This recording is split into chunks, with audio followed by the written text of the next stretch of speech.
Welcome, everybody, back to another podcast video episode of JewishDrinking.com, the show.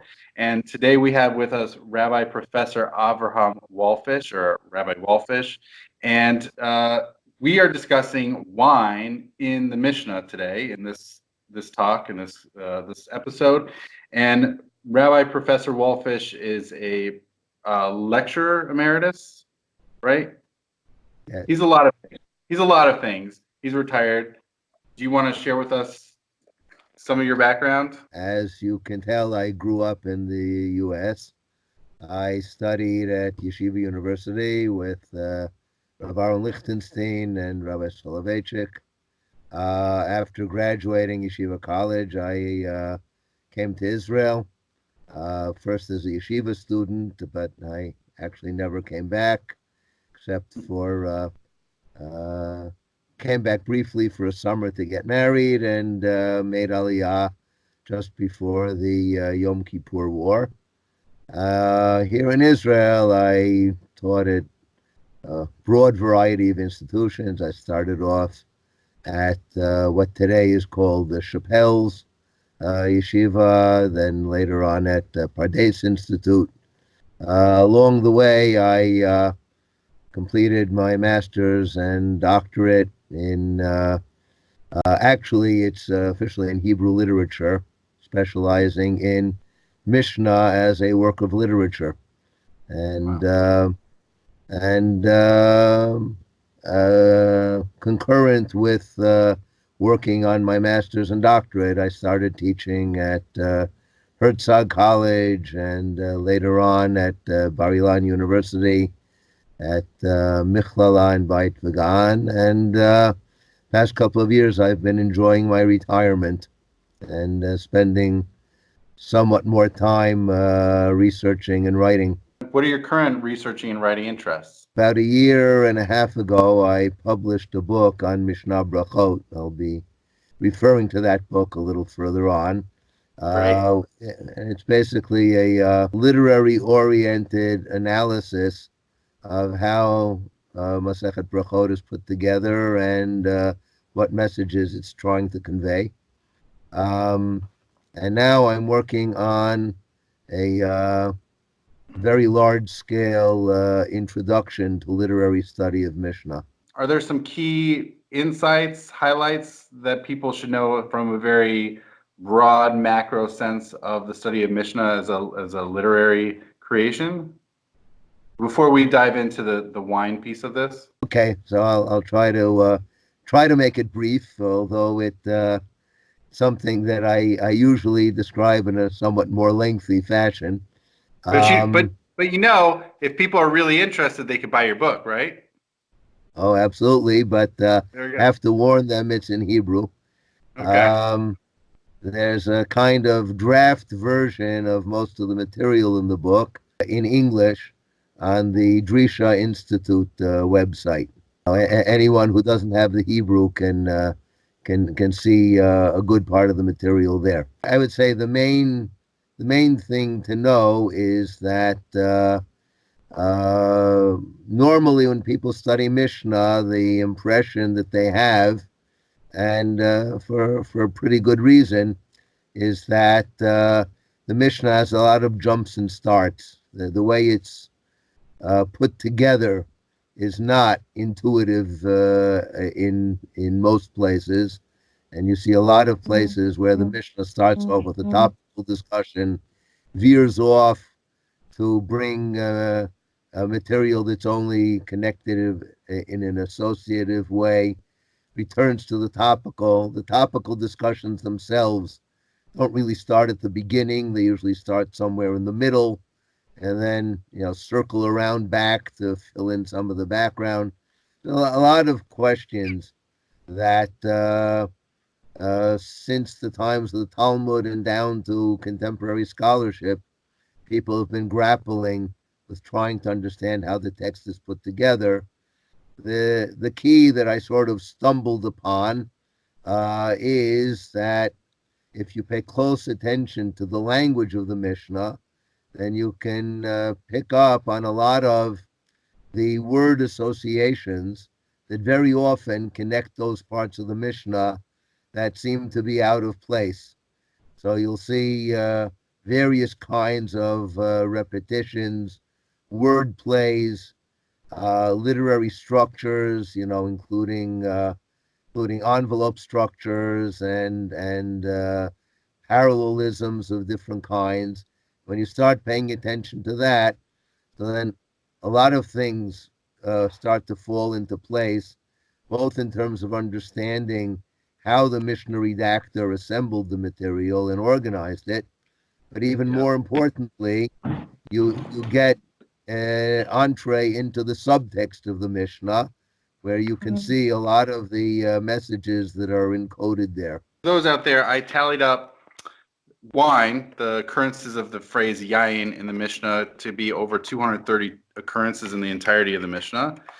And it's funny, I posted it Sunday. I posted the post, and I asked people, like, what do you think is the most, the tractate that has the most appearances of wine? And it took people some guesses. I don't think anybody picked out the number one on that list. Someone guessed Trumot, which was a good guess for number two. Did you have a sense before? Did you check out my tally? I checked out your tally, and I did find some of the results not shocking by any means, but somewhat surprising. Yeah, I think most people out there would just, like, if you would just ask them on a random, like, quiz at a random Shabbat, you'd say how many, which tractate or even which order, which seder might have the most frequent occurrences of the term yain. I think people would guess maybe brachot, maybe pesachim, something along that lines, but not the number one, which is avodah zarah, number two, which is trumot, and number three, which is nadarim. I think that would have been kind of surprising for people. I don't know. What are your thoughts? Um, well, again, I do admit to being somewhat surprised by that, but yeah, on Oh yeah. reflection, on reflection, it there is a logic to it. Maybe I should start off by saying that I think the statistical tally is not necessarily the most accurate way of gauging how important wine is in a given tractate. Okay, Yeah. so I think there are certain qualitative factors that can compensate for the for the lack of quantity, and maybe I'll touch on that in a bit. But I think the tractates in which wine appears most frequently is because these are tractates that focus on some of the everyday features of wine. So Masechet Trumot, is a good example. Wine was a very important part of the economy, and particularly the food-based, food-centered economy, and what the halacha would be concerned with in that food-based economy is, first of all, how to how to prepare it. That would include trumot. It would also include, of course, making sure it remained pure. That comes up in several tractates as well. Avodah zarah, it comes up very centrally because this was one of the central forms of legislation to prevent Jews from fraternizing beyond a certain point with Gentiles, which of course was a very central point. And in Masechet Avodah Zarah, especially in the last couple of chapters, that becomes a very, very central concern. So tractates of that nature, I think it makes a lot of sense that would appear frequently. But two of the tractates that you mentioned that people might have wrongly guessed as topping the list, I think from a quantitative standpoint, you could say that wine actually is very central in both of those tractates. Let's take Tractate Pesachim. In Tractate Pesachim, one of the fascinating points that I find in the structure of the chapter is that the 10th chapter of Psachim, which talks about the Seder night and the Haggadah,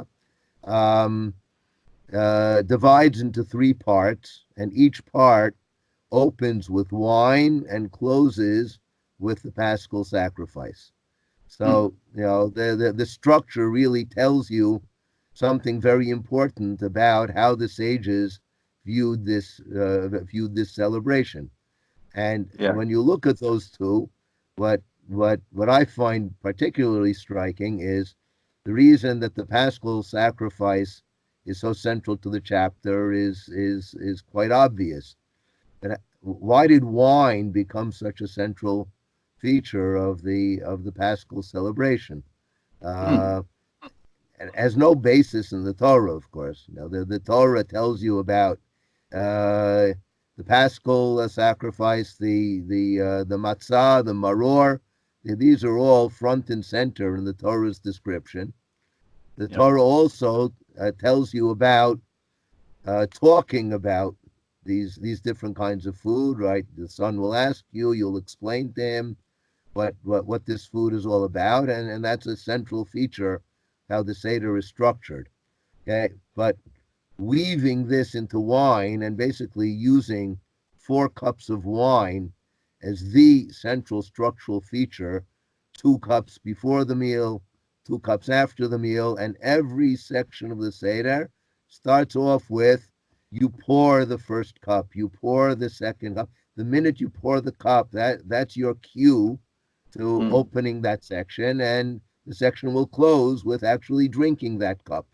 Okay, so wine has really become very central, to the point that the very first Mishnah of that chapter, in telling one basically how to begin preparing for the Seder, don't eat too much before the Seder, so you'll have an appetite for the evening meal, or perhaps for other reasons which we won't go into now.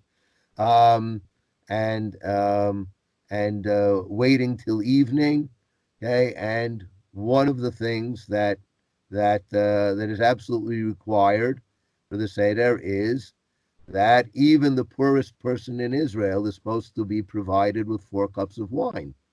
So you see just how central the Mishnah presents wine as being to the Seder.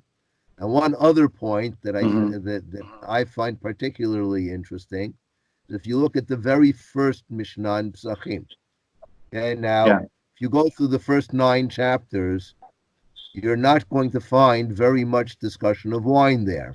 Find a lot of discussion of chametz. Okay, you'll find some discussion of Pesach, Matzah, Maror.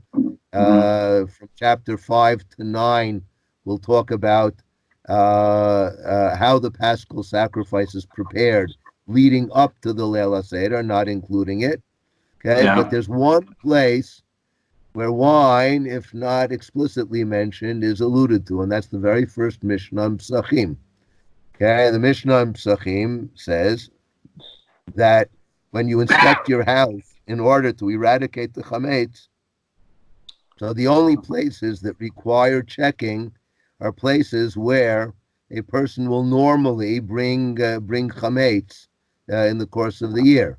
And then the Mishnah says, well, what about the wine cellar? Why are we checking the wine cellar?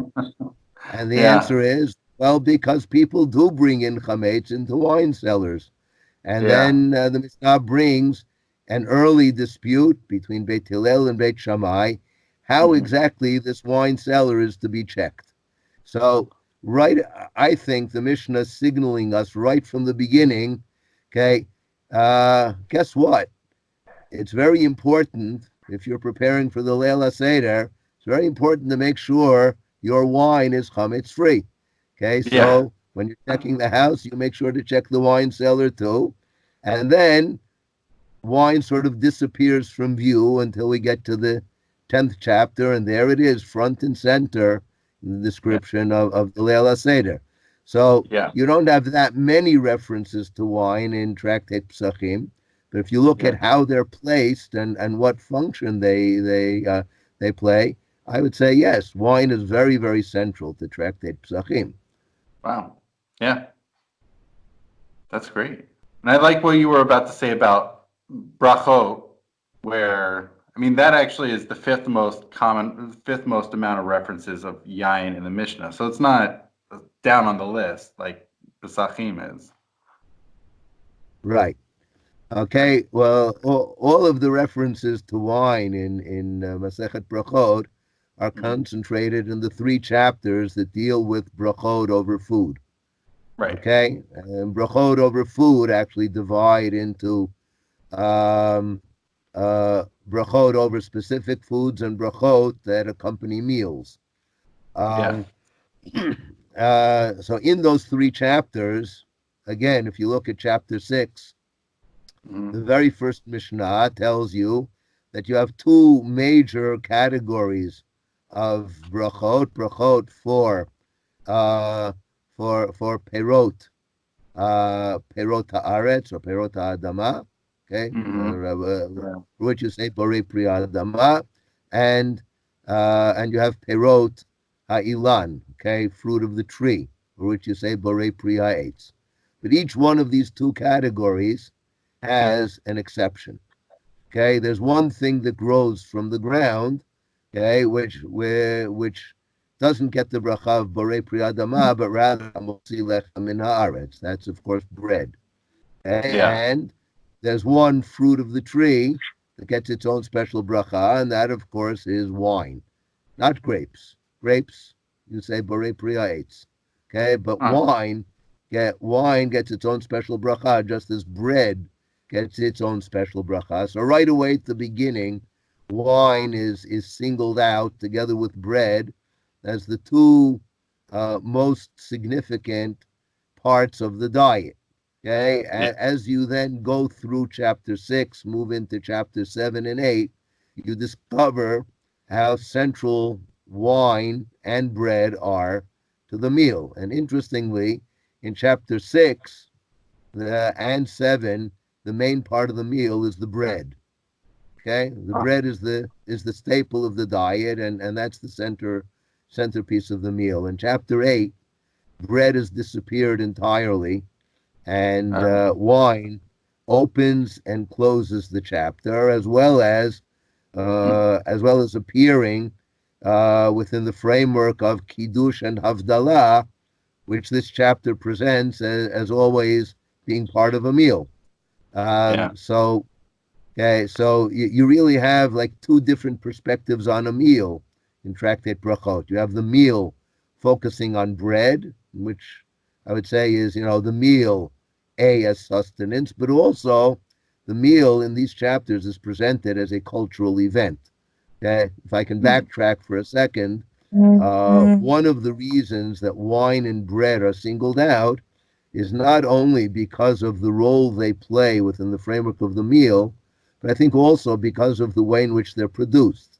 And I think there's a strong connection between the 2 of them. Okay, there are no food products or beverages that are consumed as part of a regular diet that require as lengthy and intricate a process of preparation as bread and wine.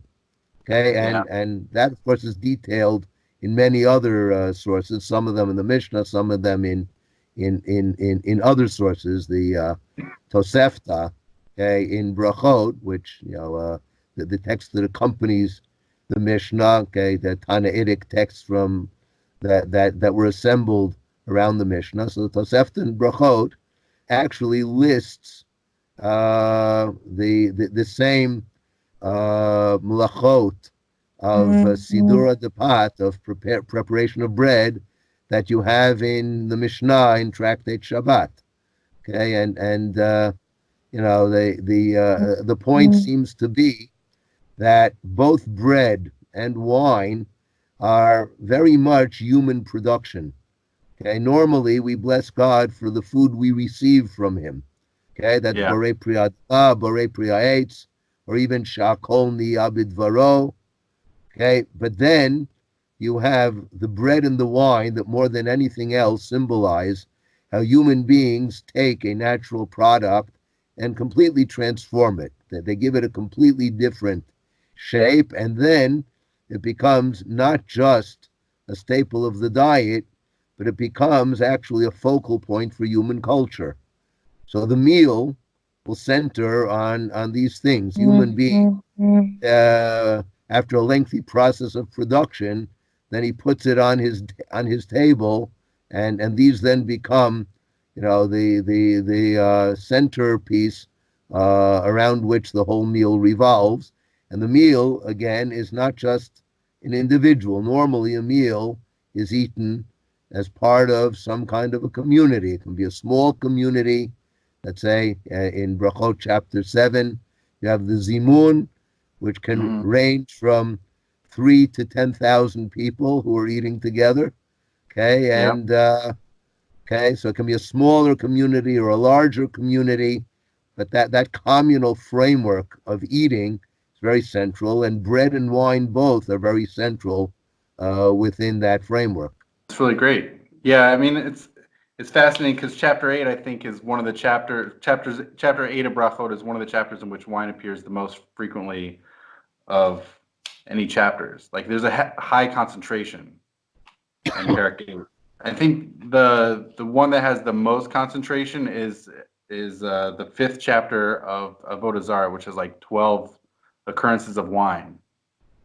I think Right. most of them are Yain Nesach, which is like practically more than a third of the entire tractates, wine occurrences, all there. About Right. Yain Well, Nesach. that's really the flip side of what we see in Tractate Brachot, Oh because yeah. Tractate Brachot is talking about how you actually utilize wine to create a sense of Jewish community. The Jewish Hmm. community, first of all, starts off with community. Wine brings people together. Okay, Yeah. and so when you have the wine, you're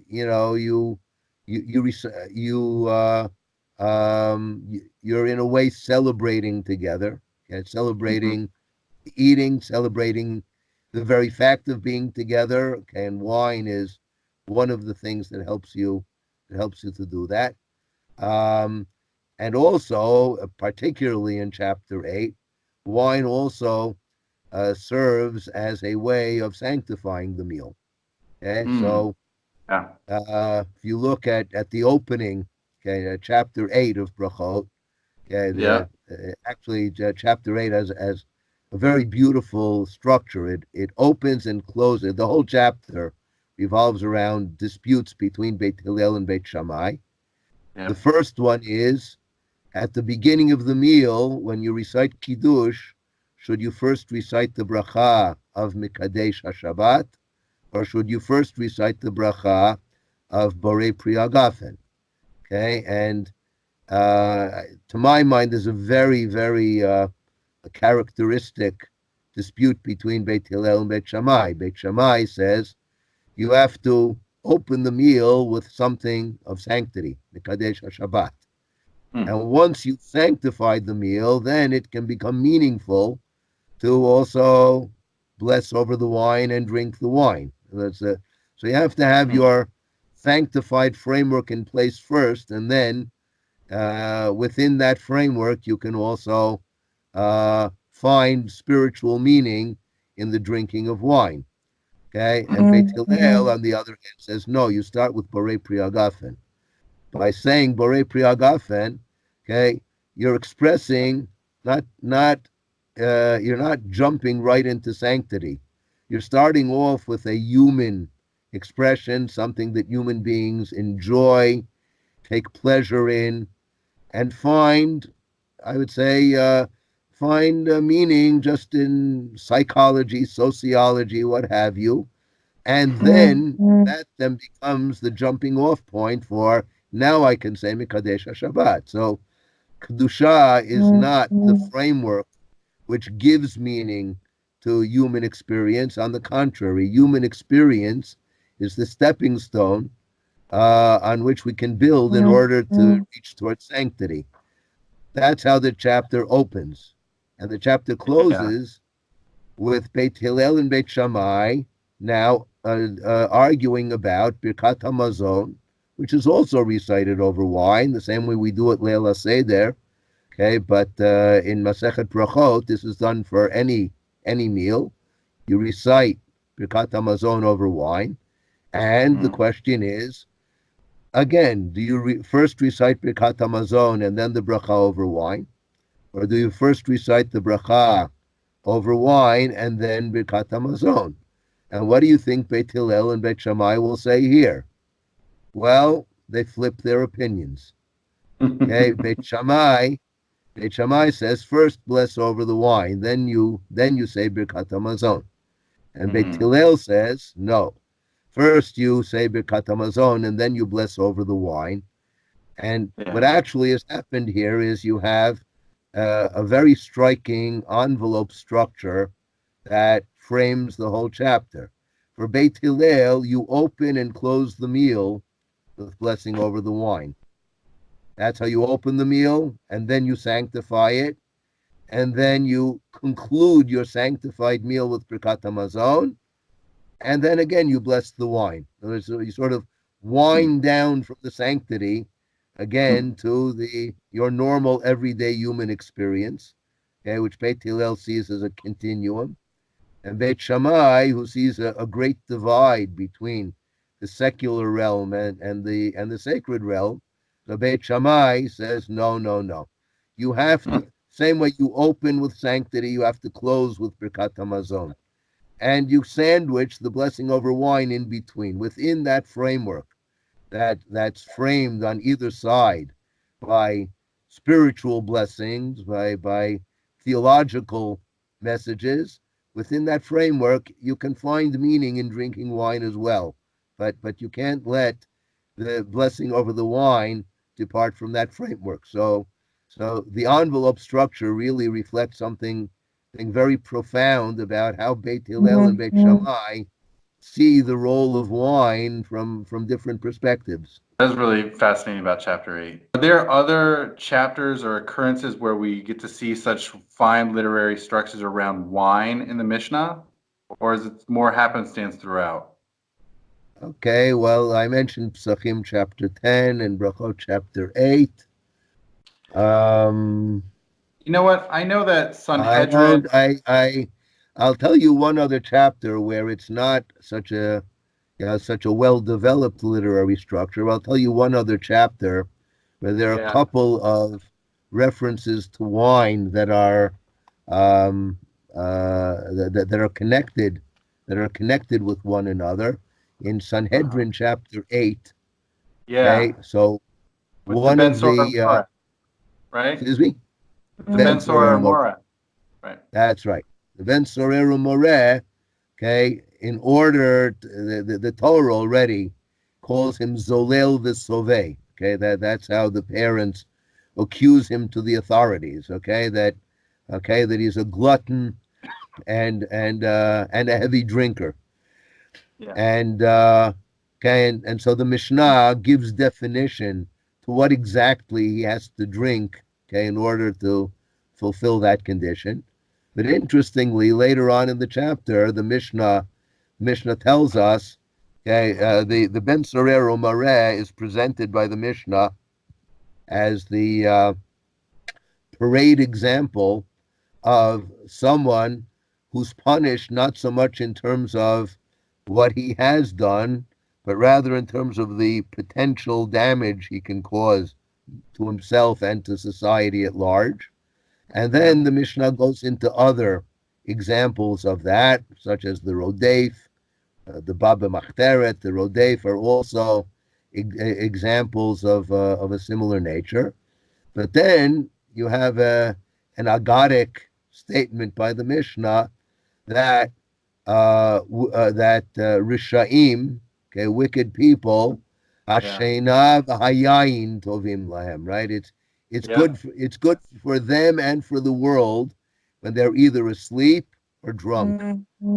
Yeah. Okay, so so I think there's a kind of interesting correspondence here between the Ben Sorero Moreh, who, because of his drinking, has been branded as dangerous and needs to be executed, and Yeah. the the certified wicked person, the person who has already been certified as wicked. We actually say, you know what? For you, it's a good thing to get yourself good and drunk, because then you'll do Yeah. less damage. Yeah. But there's an unfortunate flip side for the righteous, though, for the tzaddikim, That's that right. both sleep and wine are not so good for either them nor the world. Right. And when it says that wine isn't good for them, I think it's very clear from Yeah. almost all the references in the Mishnah that they're not expected to be teetotalers. Okay. They're expected to drink in moderation. Hmm. Okay. So when we're talking about wine in that connection, I think we're talking about excess wine and not any wine. And it's like That's just like to that's conclude a point I yeah. started a bit earlier about how Avodah Zarah chapter 5 is in a way the flip side to Brachot chapter 8, because given the power of wine to bring people together and to express the spiritual values of the society. Okay, so for precisely that reason, in chapter 5 of Avodah Zarah, wine is the central thing that we have to avoid when we're in the company of Gentiles. Okay, Mm. we have to make very sure that we're not sharing any wine with them, and any wine with which they've had contact, okay, is for us out of bounds. Okay, and it's exactly the flip side of what we saw in Brachot chapter 8 and Psachim chapter 10. Yeah, that's really fascinating. I never thought about that being the flip side of the convivial activities. Any other highlights throughout the Mishnah for wine? Um, well, I mean, this has been great so far. Don't get me wrong. This has been great. yeah. Yeah. Okay, another few points. Yeah. Wine again, quantitatively, this isn't as impressive in the Mishnah as the points we've spoken about until now. But you do have, for example, wine as not just a form of conviviality, but a form of rejoicing. Okay, Hmm. and interestingly, the main place where you find this in the Mishnah is in the negative. Okay, so for example, at the end of Masechet Ta'anit, okay, in the Suda Mafseket before Tisha B'av, supposed to refrain from meat and wine. Okay, Hmm. um, and in Masechet Sanhedrin chapter 5, the court that has condemned the person to die supposed to refrain from wine that whole day. Okay, Hmm. so the idea that a way of expressing sorrow is to refrain from wine. Hmm. Of course, the flip side of that is that wine could be a form of rejoicing, which I think is part of its meaning for kiddush, for Leil HaSeder and things of that nature. Yeah. Um, Wine, of course, is a form of rejoicing also in the Beit Hamikdash. But there, Hmm. you're not allowed, people are not supposed to consume wine. Okay, a Kohen who drinks wine is forbidden from entering the precincts of the Beit Hamikdash. That appears in Kelim chapter 1.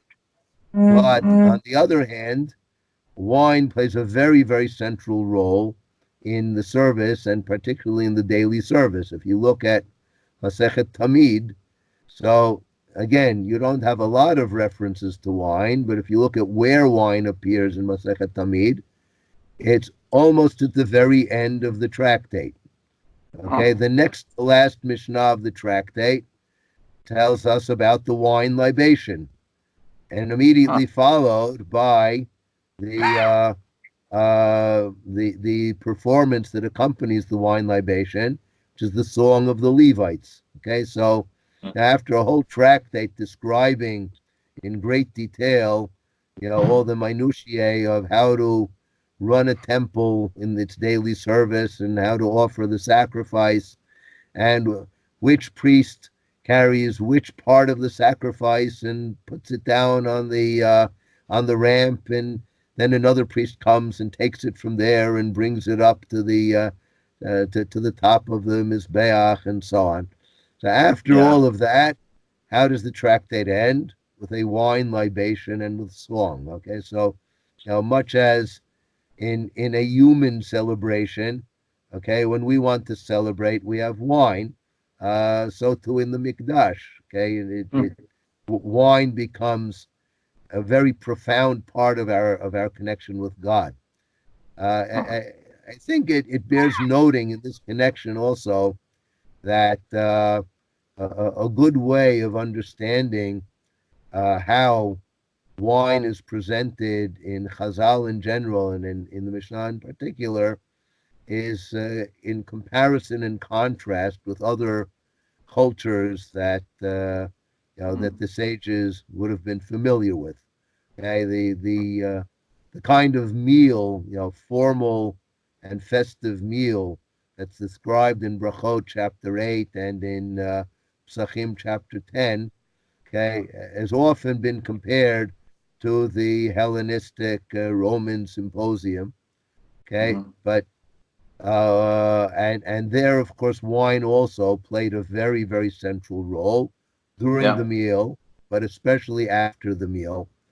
Yeah. And the difference being that after the meal, okay, if for our seder after the meal, what we do is we continue to recite Hallel, okay, and then later on we've added the nirtzah, the different piyutim that we normally sing at the end of the seder.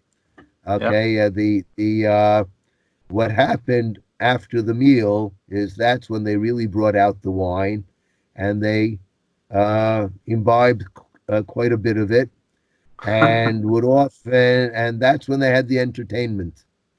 Oh, Okay, now wow. the entertainment could sometimes be philosophical discussions a la Plato's Symposium, Huh. but more often than not, they had other forms of entertainment.